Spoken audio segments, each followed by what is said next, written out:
Bismillahirrahmanirrahim. Alhamdulillahi Rabbil Alamin. Ar-Rahmanirrahim. Maliki yawmiddin. Iyyaka na'budu wa iyyaka nasta'in. Ihdinas siratal mustaqim. Siratal ladzina an'amta 'alaihim ghairil maghdubi 'alaihim waladdallin.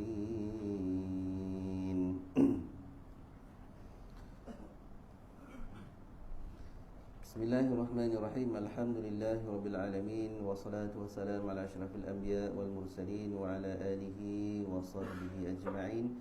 Subhanaka la ilma lana illa ma 'allamtana innaka antal alimul hakim.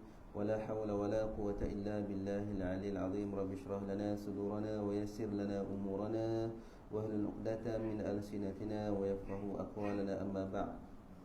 Muslimin muslimat rahimakumullah, uhayyikum bi tahiyyatil Islam tahiyatan mubarakatan ala wa hiya assalamu alaikum warahmatullahi wabarakatuh. Alhamdulillah, kita sama-sama rafa' syukur kepada Allah Subhanahu wa taala dapat kita bertemu pada pagi yang barakah ini dalam rangka kita meneruskan perkongsian dari kitab Tafsir Al-Munir Dr. Wahbah Zuhaili rahimahullah. Muka surat 316, betul?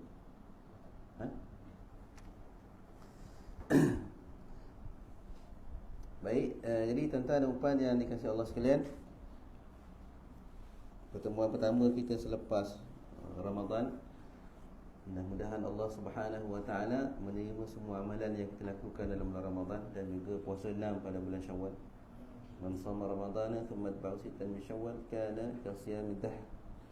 Siapa puasa Ramadan diikuti 6 hari dalam bulan Syawal, seolah-olah dia berpuasa setahun. Jadi ada lagi puasa-puasa sunat yang boleh kita lakukan sementara menunggu Ramadan yang akan datang. Antaranya puasa putih, puasa 9 dan 10 Muharram, dan puasa sunat Isnin dan Khamis. Jadi itulah antara kehebatan, kebijaksanaan Allah Subhanahu wa taala untuk hati-hati orang yang beriman bila ditinggalkan oleh Ramadan. Ada sahaja kesinambungan yang boleh kita terus melakukan ibadah puasa ini, kerana hati-hati orang yang beriman akan sentiasa rindu dengan ibadah. Jadi Allah Subhanahu wa taala ada ibadah yang diberikan ataupun yang disyariatkan kepada umat ini. Katalah tidak ada puasa sunat ini, Isnin Khamis tak ada, puasa putih tak ada, puasa bulan Syawal pun tak ada, Ramadan saja. Orang-orang yang memang merindui Ramadan dan mengambil peluang sesungguhnya dalam bulan Ramadan, kalau tak ada puasa yang lain ni, terhenti setakat itu, dia akan rasa ditinggalkan begitu sahaja, akan rasa lompong, akan rasa kosong jiwa dia. Jadi hebatnya Allah Subhanahu wa taala ni ada untuk kamu. Puasa dalam bulan Syawal 6 hari dapat pahala seperti puasa setahun bahkan. Takkan ada orang yang mampu puasa setahun 365 hari. Kalau ada pun takkan boleh. Sebab ada hari-hari yang diharamkan pula kita berpuasa. 1 Syawal, 10, 11, 12, 13 Zulhijjah, 30 Sya'ban, hari Syak, hari Tasyrik, Jadi kita takkan boleh pun berpuasa 365 hari.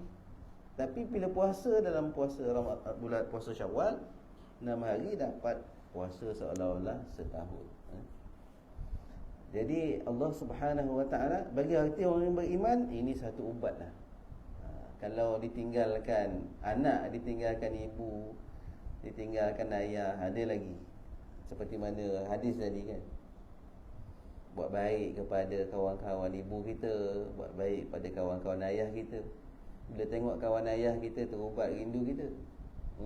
Inilah orang yang selalu ngeteh dengan ayah aku, inilah orang yang selalu pergi surau dengan ayah aku, inilah orang yang selalu pergi kuliah dengan ibu aku. Tengok muka dia, kita teringat akan arwah ni. Kita buat baik dengan dia, sama pahala kita dapat buat baik dengan ibu dan ayah kita. Ibu dan ayah pun dapat sejuk lah orang kata, dapat pahala bila kita melakukan kebaikan kepada kawan-kawan, orang yang ibu dan ayah kita kasih. yang baik lah. Kalau kasih kepada Coldplay tu tak payahlah buat baik pada Coldplay. Welcome Coldplay, welcome. Datang pula Habib Omar, welcome, ahlan wa sahlan Omar. Bodoh kan. Anak kita dia pergi konsert, lepas tu dia pergi masjid, lepas tu pilih konsert balik, lepas tu pergi masjid. Kita nak anak kita ni jadi apa? Boleh saya cakap dengan saya, nak anak kita ni jadi orang ke jadi setan kan? Jadi semua boleh. Tak apa, pergi konsert boleh, okey, LGBT ke boleh, kita buat rambut pelangi punya bendera. Tapi malah ni kita pakai serban, kita pakai rida, kita duduk dengan Habib Omar. Jadi semua boleh ni. Sebab itu tuan-tuan rahimahumullah, kita yang dikurniakan oleh Allah Subhanahu wa taala akal ni, dan dikurniakan oleh Allah ni Al-Quran ni panduan. Jangan jadi tak tentu arah hidup ni. Boleh ke tak boleh, nak ikut ke tak ikut, inilah panduan kita. Kalau Allah kata tak boleh, tak boleh. Jadi ni anak kita, kau jangan pergi konsert, pergi masjid, pergi surau, jaga sembahyang. Itulah yang kita didik anak-anak kita pada hari. Jadi sebab itu tuan-tuan dan puan-puan yang dikasihi Allah sekalian, bila anak-anak kita, jiwa dia, kita sendiri bila jiwa kita terikat dengan Allah Subhanahu wa taala, automatik kita akan benci kepada kemungkaran. Automatik. Tuan-tuan kalau tak percaya cakap saya, jemput satu hari Ustaz Jasni Ajum. Pernah sampai tak Ustaz Jasni Ajum? Dia orang asli. Ustaz dulu kawan saya dia Ustaz dakwah. Dia mu'allaf. Dia masuk Islam umur 25 macam tu lah. Dalam adik-beradik, dia yang paling last masuk Islam. Campur kau agak tengkek guntur. Sebab apa dia susah masuk Islam? Dia kata masuk tu dia kuat minum. Dia cerita je. Dia lah orang asli kan. Sampai satu level dia kata, macam mana aku nak masuk Islam ni kalau aku minum? Benda dah jadi ketagih. Pendek cerita, bila satu ketika dia boleh terima Islam, dia masuk je Islam, terus tiba-tiba rasa tak seronok dah arak ni. Arak dia rasa jijik sangat. Sentuh pun tak nak, dekat pun tak nak. Allah Subhanahu wa taala rupanya bila jiwa manusia ni dibersihkan, automatik benda yang mungkar, benda yang tak seronok padahal sebelum tu itulah habit, itulah makanan. Tak boleh pisah, tak boleh renggang pun. Tapi bila Allah bersihkan jiwa dekat dengan Allah, automatik benda dia jadi hina pada dia, jadi busuk pada dia. Ini kehebatan hati-hati orang yang beriman. Jadi sebab tu kalau benar-benar jiwa kita jiwa yang bersih, automatik kita akan benci kepada kemungkaran.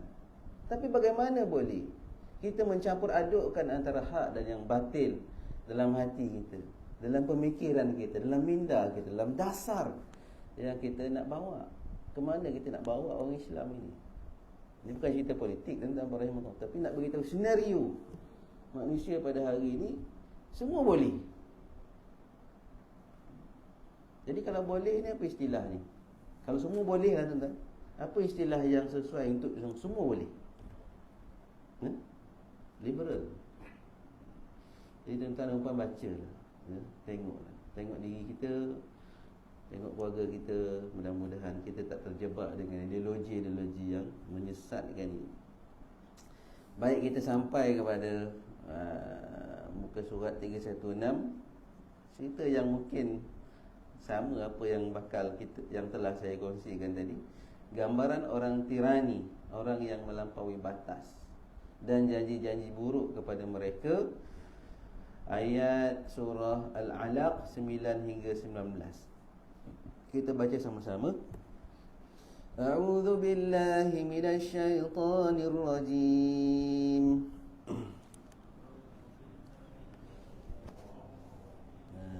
Kita baca Quran begini sama-sama Bismillahirrahmanirrahim. أرأيت الذي ينهى عبدا إذا صلى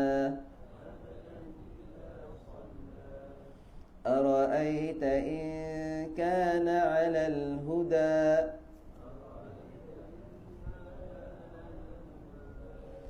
أو أمر بالتقوى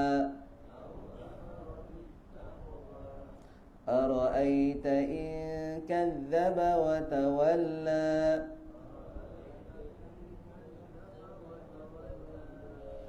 ألم يعلم بأن الله يرى.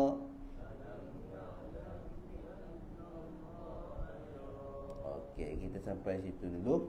Tengok sebab turun ayat yang ke-9. Ara'aital ladzi yanha, yang bermaksud apa pendapatmu melihat orang yang menegah. Menegah apa? Abdan idza shalla, hamba Allah yang ketika mahu mengerjakan solat. Cerita kat sini bukan menegah kemungkaran, dia menegah kebaikan. Kita ni memang diperintahkan supaya menegah kemungkaran, tetapi menyuruh kepada kebaikan. Sekarang terbalik, mencegah kepada kebaikan, suruh pula buat kemungkaran. Ataupun suruh buat kemungkaran, suruh juga buat kebaikan. Ini lagi pening. Ini orang yang tengah-tengah lah, dia tak tahu ala tuju, selalang. Nak buat baik ke? Buat baik boleh, buat jahat pun boleh. Jadi firman Allah Subhanahu wa taala, kita tengok kepada asbabun nuzul. Satu ayat, kenapa Allah sebut ara'aital ladzi yanha? Apa pandangan kepada orang-orang yang mencegah ataupun menegah abdan idza shalla, orang yang mahu mengerjakan sembahyang. Jadi ini ayat ini menurut yang apa yang diriwayatkan oleh Imam Ibn Jarir dan Ibn Abbas radhiyallahu anhum, bahawa satu ketika Rasulullah sallallahu alaihi wasallam sedang bersembahyang, tiba-tiba datang Abu Jahal melarang Rasulullah SAW dari sembahyang. Maka turunlah ayat ini, ara'aital ladzi yanha 'abdan idza shalla. Bukan sekali, banyak kali Nabi nak pergi sembahyang, Nabi tengah sembahyang, ada sahaja gara-gara ataupun gara-gara yang dilakukan oleh Abu Jahal melarang ataupun ingin memberhentikan Nabi daripada sembahyang. Sedangkan Nabi bila sembahyang depan Kaabah tu tidak ada kena-mengena pun dengan Abu Jahal, tidak menyakitkan langsung Abu Jahal, tak minta duit Abu Jahal, tak ada apa-apa pun yang sepatutnya Abu Jahal jadi nak melarang pun. Tak ada sebab pun. Tapi kenapa Abu Jahal larang? Sakit hati dia bila tengok orang sembahyang, sakit hati dia bila tengok orang buat kebaikan, sakit hati dia bila tengok orang pergi masjid buat kebaikan. Dia jadi sakit hati. Ini bahaya ni, penyakit hati yang macam ni. Dia level sampai tahap disebut oleh Allah Subhanahu wa taala kalla balran itu. Dia bukan sekadar tak nak dengar orang yang buat baik mengarahkan ataupun bercakap ataupun berbagi nasihat. Dia bukan level lagi tak suka kepada orang yang buat baik, tapi dia nak sampai level melarang pula orang melakukan kebaikan. Ini level Abu Jahal.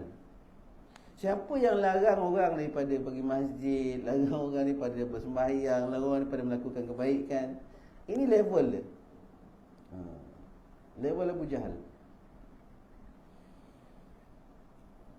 Kalau kita baca kitab sirah, Abu Jahal bukan sekadar melarang, tetapi pernah memijak tengkuk Nabi ketika Nabi sedang bersujud. Dan Abu Jahal menanggalkan serban dia, melilitkan ataupun meletakkan serban di bawah leher Nabi, lalu dicekik Nabi dengan kain serban dia. Ini serban Abu Jahal. Abu Jahal pun bukan serban juga. Jadi bayangkan kalau kita di tempat Nabi, larang Nabi pergi juga, marah Nabi pergi juga sembahyang, tengah sembahyang kena pijak kepala pun Nabi terus sembahyang. Dia dah buat dah sekali, lepas tu dia suka. Abu Jahal suka cerita dengan kawan-kawan dia, kata tengok aku bully Muhammad. Ini anak buah aku yang suka hati aku, nak buat apa? Dia kata level-level macam anak buah dia. Padahal bukan anak buah pun. Abu Jahal bukan pak saudara Nabi. Pak saudara Nabi Abu Lahab. Jadi pada hari berikutnya dia pun nak pergi lagi, kacau Nabi semayang. Tiba-tiba dia nak sampai saja kepada Nabi, dia lari lintang pukang dalam keadaan yang cemas. Sampai kepada kawan-kawan dia, kawan-kawan dia kata, kenapa kau tak pijak kepala dia lagi? Kenapa kau tak berhentikan dia daripada semayang? Kan? Abu Jahal dalam keadaan huru-hara muka dia tu, dia pun cerita, aku nak sampai kepada Muhammad, tiba-tiba ada satu jurang antara aku dengan Muhammad. Dan ada dalam jurang itu api. Dan ada seekor ular yang datang kepada aku sebesar tengkuk unta, dia kata. Bayangkan ada ular anaconda besar leher unta datang kepada Abu Jahal untuk menangkap Abu Jahal. Antara aku dengan Muhammad bukan saja ada parit berisi api, tapi ada ular yang datang nak serang. Ini antara ma'unah, bantuan daripada Allah Subhanahu wa ta'ala. Tapi Abu Jahal pernah dapat tak? Pernah dapat pijak pada Nabi. Pernah dapat dia pukul Nabi sampai berdarah muka kepala. Sehingga Islamnya Hamzah Asadullah. Jadi perkara ini memperlihatkan kepada kita betapa Nabi ni orang biasa je. Cuma dia seorang Nabi, ada kala dia pun kena juga. Tapi bila melampau sangat, Allah Subhanahu wa ta'ala turunkan bantuan.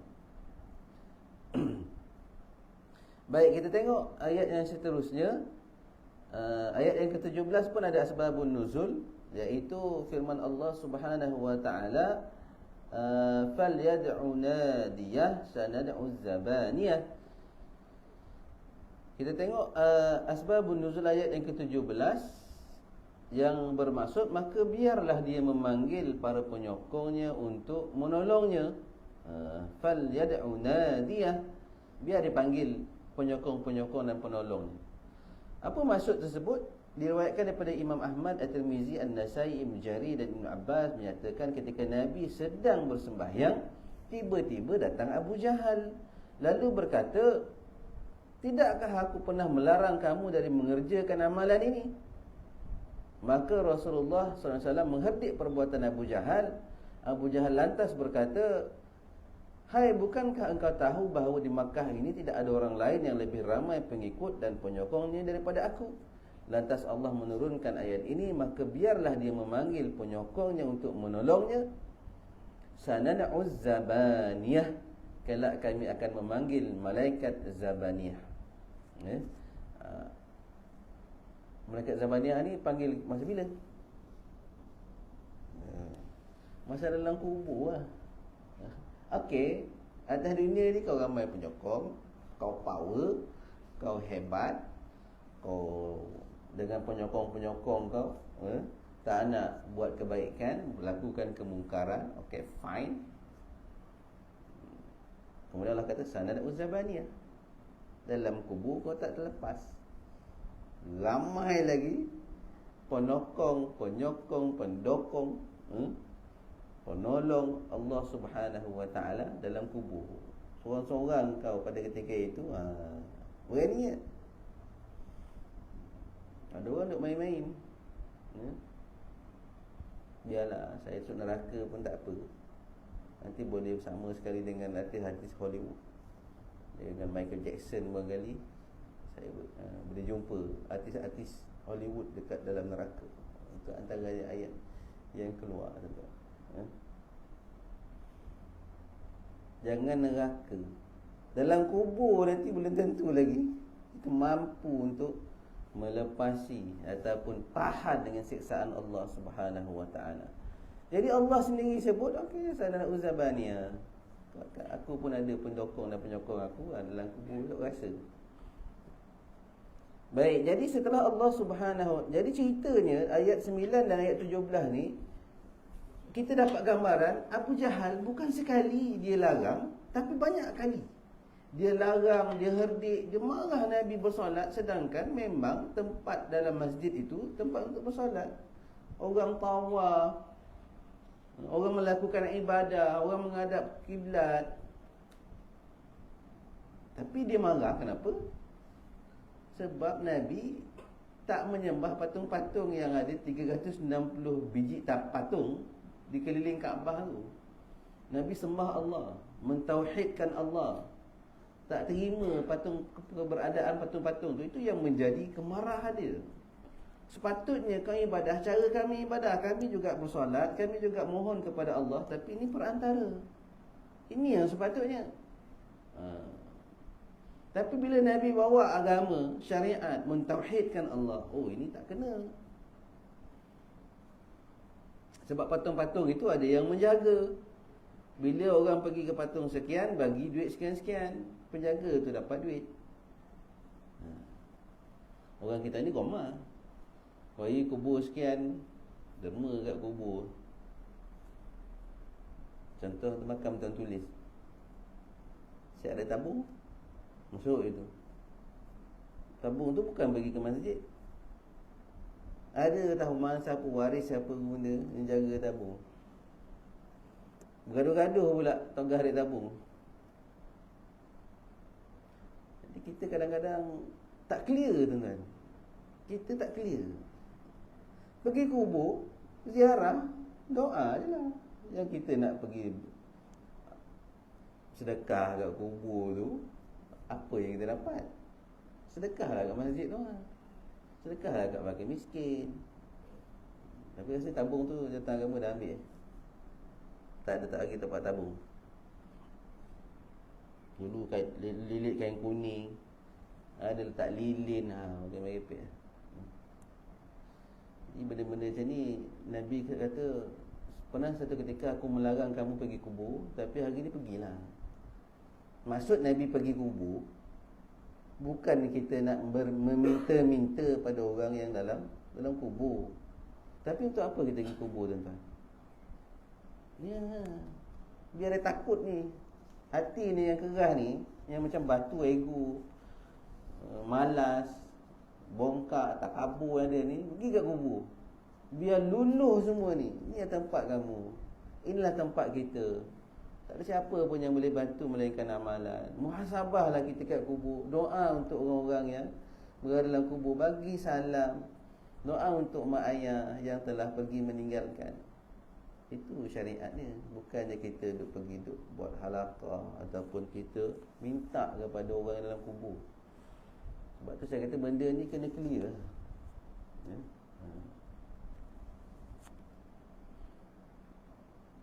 Kalau lah orang dalam kubur tu boleh bantu kita, tuan-tuan, baik dia selepaskan diri dia dulu. Dia sudah tidak ada masa untuk dia beribadah lah.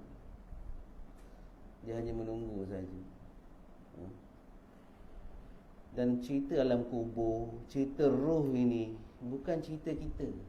Kita tak tahu pun. Siapa yang tahu keadaan dalam kubur? Macam mana alim hebat pun orang tu atas dunia ni, dalam kubur kita tak tahu. Yas'alunaka 'anir ruh, kata Allah. Wa ma utitum minal 'ilmi illa qalil. Qul ruh min amri rabbikum. Mereka bertanya tentang roh. Katakan kepada mereka, roh ini urusan Tuhanmu, bukan urusan kita. Wa ma utitum minal 'ilmi illa qalil. Dan tidak aku bagi kau tentang ilmu tentang roh ini kecuali sedikit saja. Kita tahu roh kita akan terpisah dengan jasad ini. Jasad kita ditanam. Roh ini urusan Allah. Nak ke syurga ke neraka ke, nak di alam barzah itu macam mana, wallahu alam. Tak tahu langsung. Kata balik ke rumah, tak ada. Itu urusan Allah.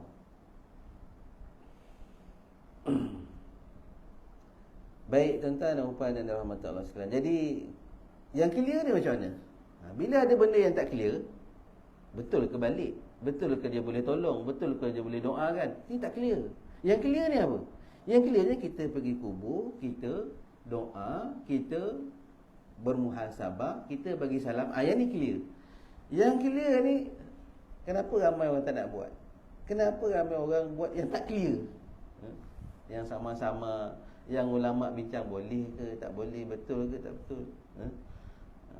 Jadi yang clear lah kita buat. Pergi kubur, kita bersihkan, gotong royong, kita bagi salam, kita doa, kita bermuhasabah. Baik. Jadi setelah Allah Subhanahu wa taala mengungkapkan fenomena kudrat keperkasaannya di permulaan surah, serta Allah perincikan nikmat yang dikurniakan kepada manusia seperti nikmat membaca dan menulis, maka dalam ayat seterusnya Allah dedahkan pula tentang sebab sebenar kekufuran manusia. Allah terangkan motif di sebalik sikap melampaui batas, perasaan cintakan harta benda dunia, sikap berbangga-bangga dengan harta yang akhirnya membawa manusia jauh dari sifat merenung dan berfikir tentang alam kejadian Allah, serta bersyukur terhadap nikmat kurniaan Allah Subhanahu wa taala. Manusia ni kadang-kadang Allah tak bagi dia senang, sebab nanti memang kesenangan akan menjadikan dia lalai dan juga lupa, terutama orang Islam. Jadi ada masanya Allah Subhanahu wa taala tak benarkan, tak makbulkan doa kita pun untuk jadi kaya dan sebagainya. Sebab Allah tahu kalau kita kaya, kita akan jadi teruk. Sebab tu ramai di dalam syurga nanti orang-orang yang miskin. Contoh Abu Jahal pada ketika ini, orang yang berbangga-bangga dengan dunia, berbangga dengan penyokongnya yang ramai, dengan nikmat kaya, nikmat sokongan, nikmat dokongan ini, nampak gayanya Abu Jahal bertambah takabur, bertambah bongkak. Bayangkan kalau Abu Jahal je nobody, dia tak ada penyokong, dia tak berapa kaya, dia sama je level dengan orang Makkah yang lain yang miskin, Badawi. Agak-agak dia berlaku tak seperti itu, pijak tengkuk Nabi ketika Nabi solat. Sudah tentu tidak. Sebab dia nobody pun, ku ayu, tapi sebab dia ada penyokong. Nikmat penyokong ni yang kadang-kadang menjadikan manusia lupa dan lalai. Ketika dia ada sokongan, dia ada dokongan, dia ada pengaruh, oh, dia rasa dia power, dia rasa dia boleh buat apa sahaja, sehingga kan larangan Allah Subhanahu wa taala pun diabaikan sebab dia rasa dia power. Ini yang manusia kadang-kadang lupa. Bukannya dengan nikmat kaya saja, nikmat dokongan ini pun menjadikan orang boleh derhaka kepada Allah Subhanahu wa taala. Kemudian Allah menjelaskan pula tentang beberapa contoh manusia merusak melampau, seperti melarang orang dari mengerjakan sembahyang dan beribadah. Apakah menyeru ke arah mereka perkara yang baik dan bertakwa itu sama dengan menyeru kepada menyembah berhala atau melepaskan diri daripada agama yang benar serta keimanan? Jadi sebab itu, jangan kata kita larang. Kalau kita suami, contoh, ada satu hadis Nabi kata para suami jangan larang isteri kalau nak pergi masjid. Kalau nak pergi surau, jangan larang dia. Dia dah lah malas nak pergi, orang rumah nak pergi, dia larang pula. Nabi kata jangan larang. Kalau keadaan tu tidak ada fitnah. Kalau ada fitnah, jangan larang. Apa fitnah? Contoh dia pergi sorang-sorang waktu malam, jalan kaki pula, rumah tu corok banding lah. Jalan seorang, tokam ke rimau, tak boleh lah. Sekarang ni yang tokam ke rimau, orang tokam. Kalau keadaan fitnah tak boleh. 2 hari lepas mati seorang budak perempuan kan, kena kelar, kena bakar dengan pakwa dia. Kenapa dia boleh jadi macam tu? Tak pernah dengar pun orang Cina, orang India, remaja lah, 20, 19 tahun, 20 tahun, boleh kelar, boleh bunuh, boleh bakar. Besok pagi tu pergi bakar lagi. Allahu Akbar. Yang sangat besar tu. Kenapa jadi macam tu, tuan-tuan rahimakumullah? Idza tanaza'tum fi syai' farudduhu ila Allah wa Rasul. Sebab agama. Yang pertama, kita tak jaga diri. Berhubungan, pergaulan, tidak ada batasan, mengandung, berhubungan pula dengan perempuan lain, keluar berdua-duaan, kan fitnah. Akhirnya berlakulah perkara yang tidak diingini. Akhirnya syaitan pun bila dah satu bab dia kalah, habis semua dia kalah. Jadi alhamdulillah, mudah-mudahan kita ni dengan ibadah kita yang sikit-sikit ni, mudah-mudahan keimanan kita pun bertambah sikit-sikit. Firewall, pendinding diri kita ni bertambah. Kita risau anak-anak kita ni. Kan datang pula teknologi AI, efficient apa ke benda, intelligent apa? Itulah efficient, intelligent. 2 hari lepas, minggu lepas, budak UAE kena tangkap. Bukan sebab dia buat maksiat, tapi dia buat dia punya tesis dia pakai AI. Tahu tak AI ni macam mana? Kita boleh arahkan saja teknologi itu buat apa yang kita nak. Contoh saya type, buat assignment aku untuk master ni, tajuk kehadiran jemaah ke Surau An-Nur. Saya tekan enter, dia buat pump, jadi satu buku 5 minit saja. Saya pun print, saya hantar, dapat master. Contoh, itu yang berlaku. Bukan saya buat cerita dongeng. Boleh, macam mana kita nak verify ini betul-betul buat ke ataupun ni kau pakai AI ni. Ada Viva, ada panel tanya, okey, muka surat sekian-sekian, awak ada pandangan gini-gini, kajian awak gini-gini. Sudah. Kata itu. Itu contoh. Apa saja yang saya nak suruh AI buat. Nak buat muka tuan, nak jadikan tuan kartun, nak kartun tu hidup, nak jadikan macam-macam. Ada bagus, ada tak bagus lah. Tapi apa yang ditakuti oleh pencipta AI sendiri, AI ni boleh menguasai manusia. Dia boleh buat keputusan pula untuk kita. Kalau satu keputusan kata kita dibunuh, kita dimatikan, itu cerita akan datang lah. Tapi nak beritahunya tentang rahimakumullah, manusia ni kalaulah tidak ada Al-Quran dan Sunnah, dia akan rosak. Tapi kalau ada Al-Quran, datanglah teknologi canggih macam mana sekalipun, insya-Allah agama ni akan jaga kita. Sebab apa jadi macam tu? Boleh bunuh, boleh rogol, boleh bakar.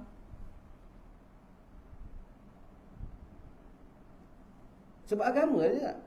Sebab tinggalkan agama,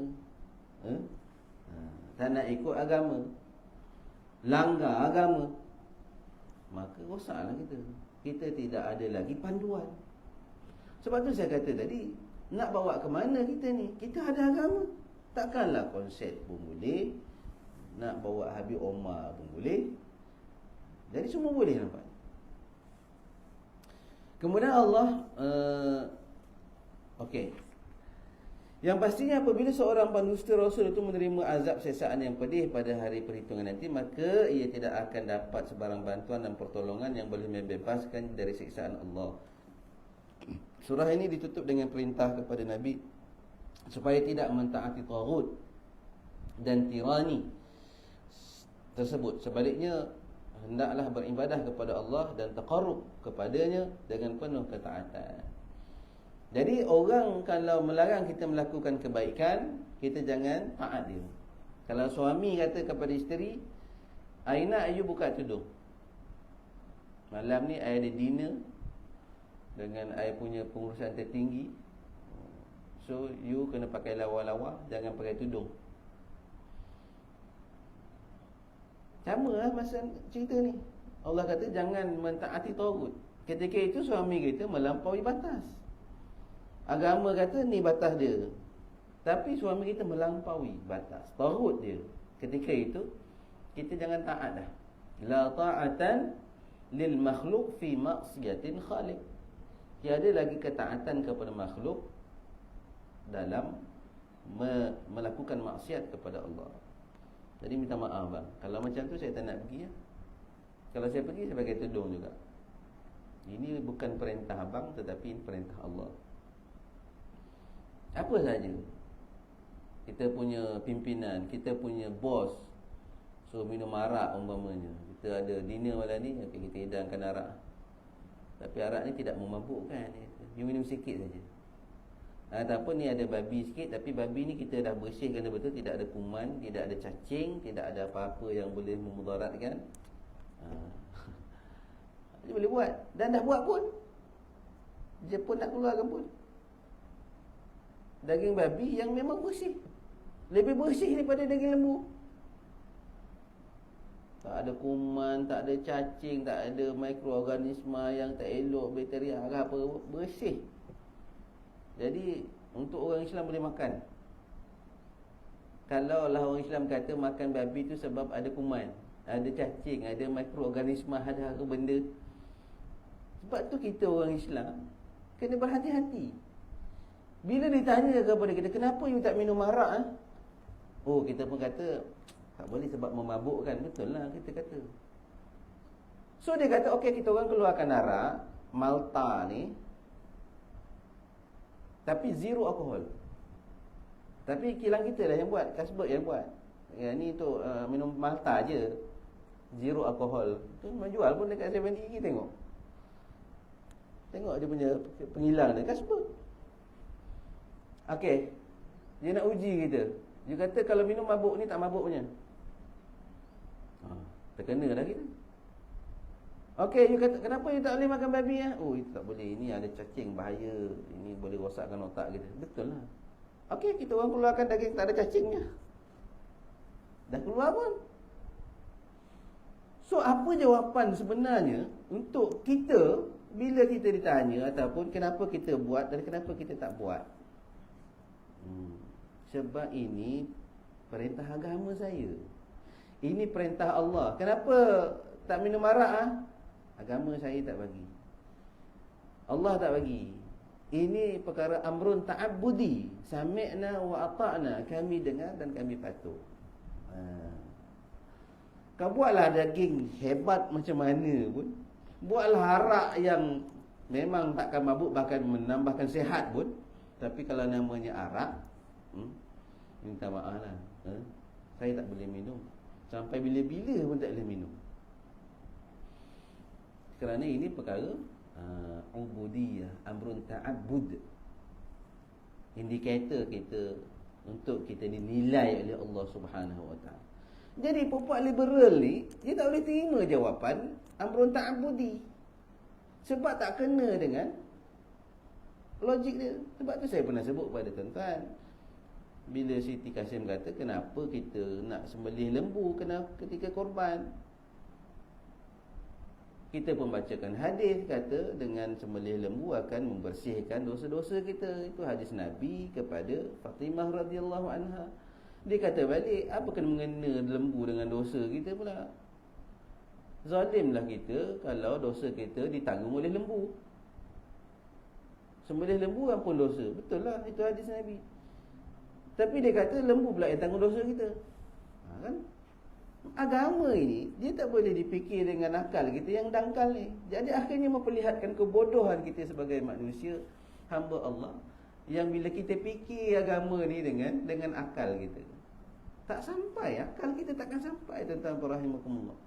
Sebab tu banyak sangat benda yang kita kalau ditanya kita takkan dapat jawab. Kalau saya tanya kenapa sembahyang subuh 2 rakaat, umpamanya kan, 1 rakaat je lah, tak ada jawapan. Kenapa umpam kena pakai tudung? Sedangkan cantik kalau tak pakai tudung. Yang pakai tudung pun ramai buat maksiat.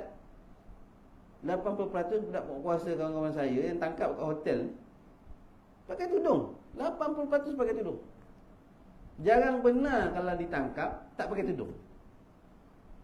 Jadi apalah gunanya pakai tudung? Kalau begitu, so baik saya tak pakai tudung, tapi hati saya baik. daripada orang yang pakai tudung tapi entah apa-apa. Itu yang ada pada pemikiran orang-orang liberal ni. Tudung ni tidak memberi apa-apa makna pun. Jadi kita kata tudung ini syiar. Tudung ini perintah Allah, bukannya perintah Imam Surah An-Nur. Ini perintah Allah. Jadi perkara sami'na wa ata'na, kami dengar dan kami patuh. Jadi kalau tak suka dengan agama kami, get out. Jangan nak memperleceh-lecehkan agama ini, tapi kau duduk dalam. Bahkan mengata kepada Nabi yang kita kasih, dengan perkataan yang sangat kita tak boleh nak terima.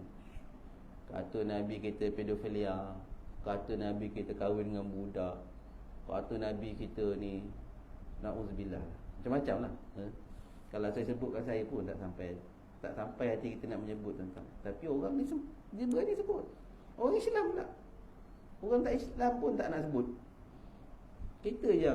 Orang kita yang memperlecehkan agama ini. Saya dalam 10 minit lagi saya berhentilah sebab saya ada urusan ke Johor pagi ni. Baik. Kita masuk ayat. Apa pendapat kamu tentang orang yang melarang hamba-Nya daripada mengerjakan solat, iaitu iaitu Abu Jahal dan rakan-rakannya. Dia berani menghalang hamba-Ku, yakni Rasulullah dan para pengikutnya dari mengerjakan solat dan beribadah. Sejak daripada itu Nabi tak solatlah di depan Kaabah tu. Orang Islam pun takut. Yalah, di peringkat awal orang masuk Islam ni di kalangan hamba dan orang-orang miskin, orang tak ada pangkat, hamba. Jadi bila Nabi kena buat macam tu, orang pun takutlah, kan? Bila masa orang berani balik? Bila Islamnya Umar dan juga Hamzah. Islam saja Umar tu isytihar keislamannya, sembahyang tu depan Kaabah. Berani asyik. Islam pula Sayyidina Hamzah, tak ada seorang pun yang berkutik. Kemudian berarak Umar, Hamzah dan orang Islam ni pada rumah masing-masing pergi bersolat dekat Masjidil Haram. Tak ada siapa berkutik. Hebatnya dua orang ni, Umar dengan Hamzah. Malangnya kita tidak ada orang yang tokohnya seperti Umar dan juga Hamzah. Menyebabkan hari ini dunia Islam mudah dibeli, mudah diperkotak-katikkan. Jadi apa yang berlaku pada saudara kita di Palestin umpamanya, tak ada siapa pun yang sudi membela. Tak siapa pun berani untuk ke hadapan. Orang-orang yang seperti itu semua dah dipenggal kepalanya. Kaum Saddam Hussein, yang lantang. Walaupun adalah sisi-sisi yang tak berapa nak bagus, tapi dia lantang dalam mempertahankan saudara-saudara kita umat Palestin. Umar Gaddafi umpamanya pun habis. Siapa saja yang lantang hari ini akan. Yang tinggal ni adalah boleh, okey, tak apa, tak ada, buat kasino dekat Jeddah besar, nama Muqa'ab, kat laut, buat pulau lagi. Muqa'ab ni maksud dia apa? Cube. Sebiji dalam bentuk Kaabah tu cube, tapi kasino. Oh, kita tak buat dekat Masjidil Haram, kita buat kat Makkah Madinah, tak. Kita luar kat pulau, kita buat satu pulau. Tak ada pulau, kita buat pulau. Dan Sabi Belu kata tu lah, kita akan buat sini jambatan. Orang kampung kata, sini tak ada sungai Datuk, kita buat itu sungai. Macam tu.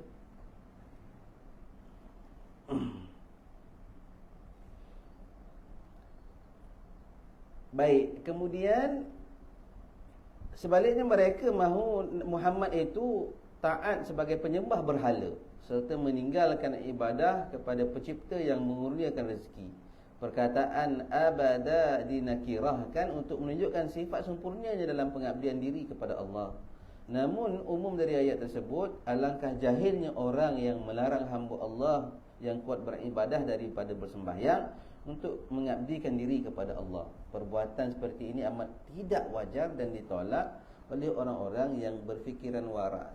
Tak ada sebab pun untuk menolak orang pergi sembahyang, sebab tak ada apa-apa kerugian pun. Bukannya nak nyakitkan hati dia, bukan nak guna harta dia, bukan nak menyusahkan dia pun, tak ada. Tetapi orang kalau dah dalam hati ni hitam, dia tak seronok dah dengan orang-orang yang melakukan kebaikan.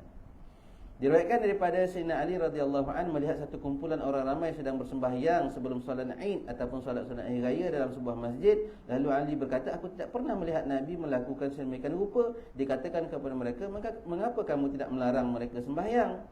Beliau menjawab, aku bimbang akan tergolong dalam firman Allah, apa pendapatmu tentang orang yang melarang hamba daripada mengerjakan solat? Maka Ali tidak menyatakan secara terang-terangan tentang tegahan sembahyang tersebut. Abu Hanifah telah meniru contoh adab sopan daripada Ali ketika menjawab pertanyaan Abu Yusuf, adakah boleh seseorang yang bangun daripada rukuk dalam sembahyang membaca Allahumma ghfirli? Imam Abu Hanifah menjawab lantas, dia perlu menyebut Rabbana lakal hamd. Kemudian dia sujud. Beliau tidak pun menyebut secara terang-terangan tentang larangan berdoa ketika bangun daripada rukuk. Ini adab.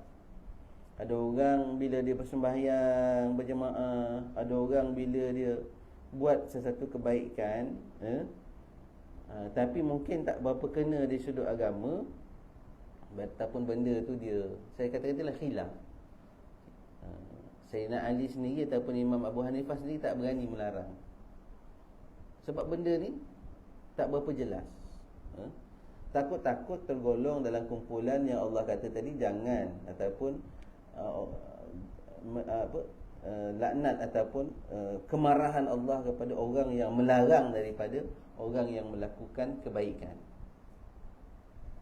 Jadi inilah adab Imam Abu Hanifah. Bila ditanya, boleh tak aku ketika seorang tanya, aku rukuk tu aku tak sebut Rabbana lakal hamd, tapi aku baca Rabbighfirli. Imam Abu Hanifah tak menolak pun kata dia, tapi Imam Abu Hanifah kata, bacalah Rabbana lakal hamd. Itu kan sunnah.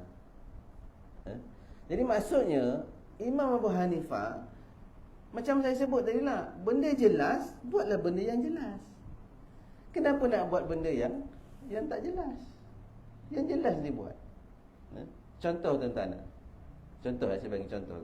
Kita baca Yasin malam Jumaat, okeylah kita baca Yasin. Kemudian kita kata okey, kita baca Yasin dan tahlil ni untuk kita hadiahkan pahalanya kepada arwah. Perkataan menghadiahkan tu, perkataan menghadiahkan tu pun ada khilaf. Tapi yang jelas ni macam mana? Yang jelas ni kita kata gini, okey, kita baca Yasin dan tahlil ini, mudah-mudahan dengan bacaan Yasin dan tahlil ini, kita baca Quran ni, kita bertawassul dengan amalan soleh kita. Mudah-mudahan Allah ampunkan dosa arwah. Pandang dengan pandangan rahmat, ditempatkan bersama orang-orang yang beriman. Ini jelas. Satu. Yang kedua, baca kahfi dengan baca Yasin hari Jumaat ataupun malam Jumaat lah, hari Khamis maghrib tu dah masuk Jumaat dah tu. Ada orang dia baca Yasin dengan tahlil sajalah, ataupun buat Yasin saja, sedangkan dalil yang jelas baca kahfi. Bagus. Ada photostat kahfi, bagus. Jadi mudah-mudahan bila baca kita akan hafal lah 10 ayat mula dan 10 ayat akhir kan. Dua dalil yang clear, dirahmati, dicahayakan, diterangi oleh Allah daripada Jumaat ni hingga Jumaat akan datang. Baca kahfi, terselamat daripada fitnah Dajjal. Ini Dajjal dah start. Dajjal kecil-kecil, ijma' ulama' semua dah keluar lah. Tunggu Dajjal yang besar. Jadi Dajjal ni dah ada. Bacalah. Anak kita suruh dia hafal, terlindung daripada fitnah Dajjal. Handphone ni pun Dajjal. Dikatakan Dajjal lah, memang merosakkan. Okey, so sekarang ni macam mana? Okeylah, baca kahfi, Yasin pun kita baca, kan? Tak ada masalah, dapat pahala baca Quran. Bahkan Nabi kata Yasin ni qalbu Al-Quran, hati Al-Quran. Tapi saya kata tadi, kena clear. Dan salah kalau kita kata Nabi baca Yasin malam Jumaat dan buat tahlil, macam ni lah Nabi buat. Ni bahaya. Perkataan-perkataan seperti ini, Nabi buat macam ni lah. Baca Yasin, buat halaqah dengan tahlil sekali, Nabi buat macam ni. Ini sunnah Nabi. Ini salah. Perkataan seperti ini salah. Nabi tak buat macam tu. Man kadzaba alayya muta'ammidan falyatabawa maq'adahu minan nar. Siapa berbohong atas nama Nabi, maka dia telah menempah satu tempat duduk dalam neraka. Ini hadis sahih. So macam mana kita nak supaya benda ni jadi harmoni? Okey, kita kata kita buat baca Yasin, buat tahlil, buatlah. Tapi kita taklah mengatakan Nabi buat sebiji macam ni. Jadi kita buat je. Sebab amalan kebaikan seperti mana yang tersebut juga tadi, Imam Sayyidina Ali tak melarang pun. Ya, benda-benda kata mereka yang buat agama selagi tidak langgar batasan itu, buatlah. Ya. Cuma janganlah kadang-kadang orang sukalah kata ni kau buat macam ni Nabi tak buat, kau sesatlah. Janganlah berkata seperti itu. Ada orang dia tak buat, terpulanglah. Jangan nak salahkan orang yang buat. Baca Yasin, tahlil, sebut la ilaha illallah, jadi sesat pula kita. Tak sampai level seperti itu. Cuma saya kata jangan kita declare Nabi buat macam ni. Saya rasa mudah-mudahan clear lah. Baik. Jadi kita kembali kepada cerita tadi. Kalau orang yang nak buat baik, jangan larang dia. Hatta kalau anak kita, isteri kita, kalau buat baik tu tak menimbulkan fitnah, jangan larang dia. Tapi kadang-kadang buat baik boleh timbulkan fitnah. Macam saya kata tadi lah, pergi mak-mak ni, kakak-kakak ke surau, pergi surau masjid tapi pakai macam artis K-pop. Macam nak pergi masjid pun. Jadi suami pun risau ni. Imam muda pula, lawa pula. Bini aku rajin pergi kuliah, contoh. Jadi fitnah pula. Ataupun benda baik tapi boleh berlaku fitnah. Kahwin dua umpamanya, baik. Tapi benda yang baik kadang-kadang jadi fitnah bila nawai itu lain. Ataupun bab kahwin dua ni bukan main nak jaga sunnah, semayang pun tidak. Yang wajib tak buat pun, yang tangtulah dia nak buatnya. Contoh lah. Jadi ada perkara yang kita perlu ambil juga perhatian. Walaupun buat baik, tapi kalau tak kena gaya, boleh jadi fitnah kepada agama. Rambut panjang, lelaki rambut panjang, sunnah. Nabi rambut dia limah ataupun jummah. Nabi rambut sampai sini, panjang. Nabi sisir, Nabi belah tengah, rambut dia sampai sini, macam zaman Islam. Jadi abang-abang ni, kita start rambut panjang macam tak pek dia start. Rambut saya ada topi je dia. Kalau panjang pula komen. Jadi kalau kita rambut panjang, jadi fitnah. Kalau keadaan hari ni lah, kita katalah kepada orang, ini sunnah ni sunnah. Tapi boleh jadi fitnah. Baik, kita sampai situ lah kot. InsyaAllah akan datang kita akan tengok lagi apakah maksud ayat 11, 12, 13 dan 14. Cerita tentang Nabi SAW masih lagi keadaan dilarang melakukan ibadah solat di dalam masjid. Dan kita tengok bagaimana Abu Jahal dihinakan. Jangan kata dalam kubur, ketika mati pun Abu Jahal dihinakan oleh Allah Subhanahu Wa Taala. Abu Lahab memang dah dihinakan juga, walaupun dia tak join perang Badar. Mayat-mayat Abu Jahal dicampakkan dalam satu lubang dengan 7 orang yang lain, dan lubang pergi tu penuhlah lubang. Dan Abu Jahal bukan dibunuh oleh Nabi ataupun oleh sahabat-sahabat yang besar-besar, tapi dibunuh oleh 2 orang budak muda yang dia tak kenal pun budak muda tu. Budak tu pun bukan orang Makkah, budak muda tu orang Madinah. Dia tak kenal pun Abu Jahal. Dia sempat tanya kepada Abdul Rahman bin Auf, "Pakcik, mana satu Abu Jahal lah?" Abdul Rahman bin Auf kata tu, yang tengah-tengah tu kena kepung tu. Dia pun pergi melulu, dapat potong separuh. Datang lagi seorang budak, "Pakcik, mana satu Abu Jahal tu yang tu?" Dia pun pergi melulu, bunuh Abu Jahal. Dalam peperangan ataupun dalam orang Arab ni punya orang nak kata legenda lah, ataupun sejarah kepahlawanan ni, dia sangat berbangga kalau dia dibunuh oleh orang yang hebat. Pejuang, para jurid ni, kalau dia dibunuh oleh balaci-balaci ni, sangat terhina lah. Nampak pernah kau tak handal lah.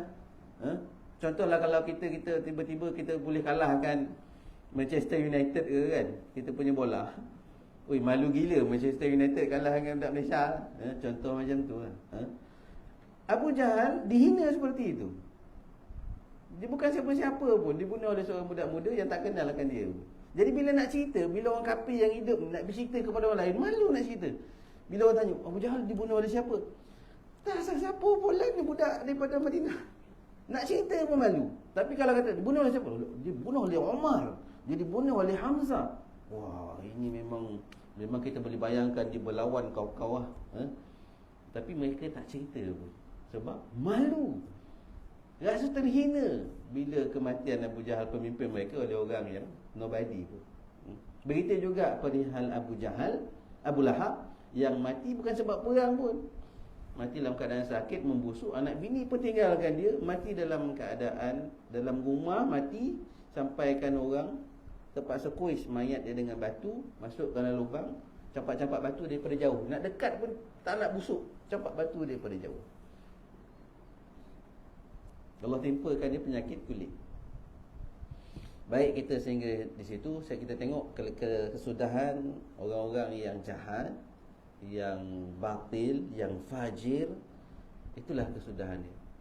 Tapi bagi orang yang saleh, Nabi kita sahabat, Nabi kita tetap solat, takarub dengan Allah, tentulah kehebatan dia itu disayangi oleh Allah. Dan manusia, kita tengok dia punya kebaikan itu sampai kepada kita hari ini 1400 tahun. Ini orang yang baik. Walaupun dah tak ada, jasa dia sampai beribu tahun dikenang orang. Kita nak macam itulah tuan-tuan. Ada legasi yang kita tinggalkan. Bila kita dah tak ada, legasi ni meneruskan buat kerja-kerja baik. Surau yang kita bina ni, kalau kita dah tak ada besok tuan-tuan, Allahu Akbar, ni terbayangkan besok anak cucu kita semayang dekat sini. Entah macam mana lagi keadaan surau di 30 tahun, 40 tahun akan datang anak cucu kita buat. Jadi kita pelopor. Tapi kalau kita tak nak masukkan diri kita dalam ni, kita tak blend diri kita dalam surau ini, kita biarkan, akhirnya kita berlalu satu ketika tanpa kita ada jasa pun kepada surau ni, kita tak dapat apa-apa. Jadi sekurang-kurang tak mampu kita jadi tasik, jadi lopak yang kecil pun jadilah. Boleh semut minum, boleh burung minum, boleh siput minum daripada lopak yang kecil. Nak jadi tasik yang besar kita tak mampu. Jadi kita tangguhkan dulu dengan doa khatam Al-Quran, tasbih kafarah dan surah Al-Asr bersama. Bismillahirrahmanirrahim. Allahumma arhamna bil Quran waj'alhu lana imaman wa nuran wa hudan wa rahmah. Allahumma dhakkirna minhu ma nasina wa'allimna minhu ma jahilna warzuqna tilawatahu ana al-layli wa atrafan nahar waj'alhu lana hujjatan ya rabbal alamin. Subhanallah bihamdihi, subhanallah bihamdika, asyhadu an la ilaha illa anta, astaghfiruka wa atubu ilaik. Wal 'asri innal insana lafi khusr illa alladhina amanu wa 'amilus solihati wa tawasaw bil haqqi wa tawasaw bis sabr. Wassalamu alaikum warahmatullahi wabarakatuh.